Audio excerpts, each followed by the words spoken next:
Israeli investigations are worthless, are they not? Let me give you an example. In March. No. Well, let me give you an example. Let me give you an example, and then you can respond. Hold on, Danny. Let me give you an example, and then you can respond. In March, near Rafah, a group of 15 paramedics and aid workers driving in clearly marked emergency vehicles and uniforms were shot and killed by the Israeli military, who claimed after the killings that they were advancing suspiciously, that the lights were not on, that there were Hamas fighters on board, that they were in a combat zone. None of those things turned out to be true. Sky News, other media investigated this using satellite imagery, audio recordings. All of the Israeli claims turned out to... So in this clip, you already see what's going on. Mehdi Hasan is railroading this ex-Israeli ambassador, which, I mean, at the end of the day, is easy to do because these people... Okay, let me be careful. Let me be careful with YouTube. So you already know. So let's just say this. I love watching the deliciousness of a clip like this where Mehdi Hasan goes full steam ahead, goes 100% in on the lying person and dismantles their creditless argument. Let's go ahead and get right into it. Jerusalem, East Jerusalem, full voting rights in Israel. By the way, I skipped over to the West Bank a little bit in this debate because that's a topic that people don't talk about that has some oppression going on there too. What you have is apartheid, is it not? You have 4 million people living permanently under Israeli military rule. That's undeniable, isn't it?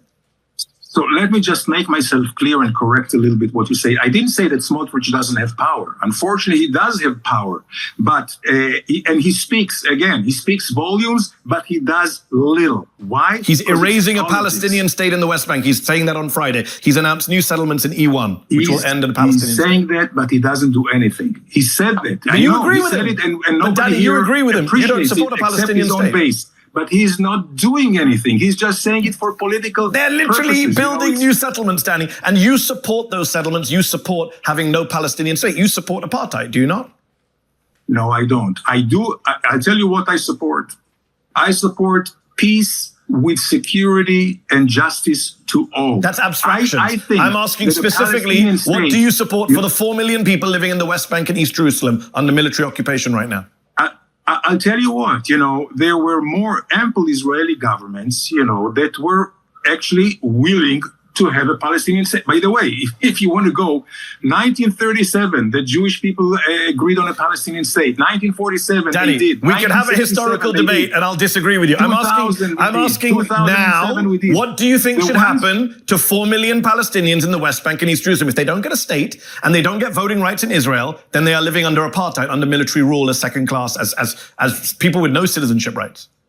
You know who doesn't want a Palestinian state? Danny, you're not answering my question. I'll ask a fourth time. Because what should happen? Danny, you're filibustering and everyone can see it.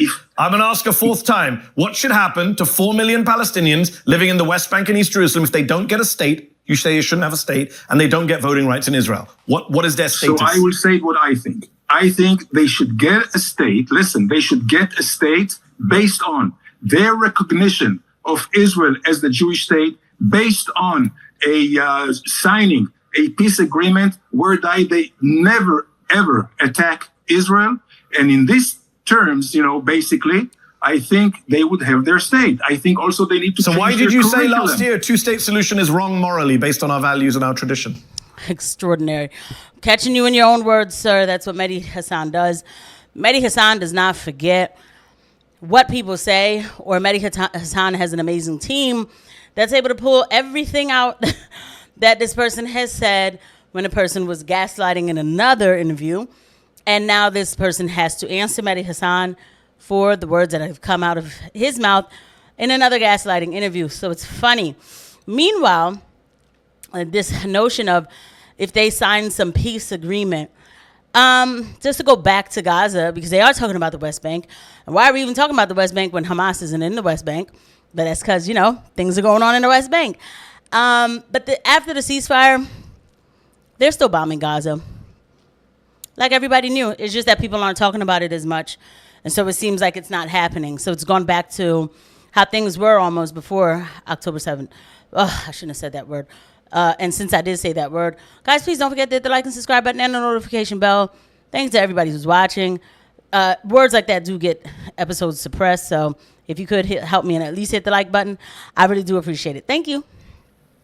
Depending on what? Because as long as the Palestinians teach their children to hate Jews and to hate Israelis and to attack Israelis, the people doing the hating wrong. right now are Bezalel Smotrich, as we both agreed. Let me ask you this. In July, Palestinian activist Oda Al-Hathoulin, who worked on the Oscar-winning documentary No Other Land, captured his own death on camera, Danny. He was shot and killed on camera by Yinon Levy, an Israeli settler who was previously sanctioned by the Biden administration. I want you to take a look at the video. Here's what we'll do. We'll just take the sound off maybe or something, because I'm not going to be, I can't really play it because they won't play the episode. Danny, an Israeli court allowed Levy to walk free with 0 charges, while the Israeli military then held on to Hathoulin's body for 10 days, arrested his brother, violently disrupted his family's mourning service for him, and then blocked people from attending his funeral. That is textbook apartheid, is it not? One law for the Israeli settler, the killer, and another law for the Palestinian victim of that killer. I think this case is still under investigation. Listen, do you think I like seeing these pictures? I don't think like seeing these pictures. I would like to have peace. And I can tell you, if the Palestinians wanted peace, we would, doubly those were unarmed Palestinians who were just shot on camera, and the judge let the man walk out of court. That's what we saw in South Africa, 2 laws for 2 peoples. In South Africa, yes, but not here. In the West Bank, yes. Not here. I just gave you an example. And I can tell you. Then why did he walk out of court? Why did he walk out of court scot-free? If we have peace, if the Palestinians... Danny, you're not answering my question. Why did he walk out of court scot-free? You can't answer the question. That's why you're avoiding it. If I'm telling you, if the again, we are going around, beating around the bush. Let's get to the core issue. We can have peace with the Palestinians if they really want peace, if they would not reject as they did in 2007. Right now, Danny, right now, not only are the Israelis rejecting peace, they're rejecting a ceasefire. There's a ceasefire deal on the table. The Israeli military chief says it's in Netanyahu's hands to sign. You yourself said last week on Sky News Australia that Netanyahu should sign it. He's refusing to sign that ceasefire. Before we run out of time, though, a week after October the 7th, you said on Al Jazeera, the world is with us. But because of the horrific famine that Israel has caused in Gaza, kids being starved to death, the world is now no longer with you. More than 20 Western foreign ministers just put out a joint statement condemning your country's settlement policy. The German chancellor, a big supporter of Israel, said in July, what you're doing in Gaza is unacceptable, he said. The British foreign secretary says Israel has caused the man-made catastrophe and moral outrage of starvation in Gaza. The Saudis, who you were so close to doing a deal with 2 years ago, now accuse your country of genocide and ethnic cleansing. And the majority of Americans now have a negative view of Israel. Whether you like it or not, Danny, surely you accept that you are now isolated in the world. You are now a pariah state, especially because of this famine you've caused in Gaza. No, Israel is not a pariah state. We are still a democratic country, and we have our people that whenever they want to raise their voice, they raise their voice against this government. This government is not very popular here, one thing. But it's not popular in the world, is my point. It's alone in the world with the exception of Trump and Milei. Exactly. He's hilarious. He added Milei into it. Mehdi Hasan does, again, a great job of dismantling this guy. I don't know how dude even, I would just be exhausted. I would. But yeah, this is definitely a topic that we will not let go of here. Just because people want to act like, oh, Trump brought peace to the Middle East. And then those same people who were saying, by the way, online, Trump brought peace to the Middle East. You people aren't happy about it. Oh, you claim you care for Palestinians, but you're not happy about the peace in the Middle East. They're not discussing the fact that, well, the ceasefire has been broken already. Mum's the word on everybody online. It kills me. I'll see you guys at the next one. Bye.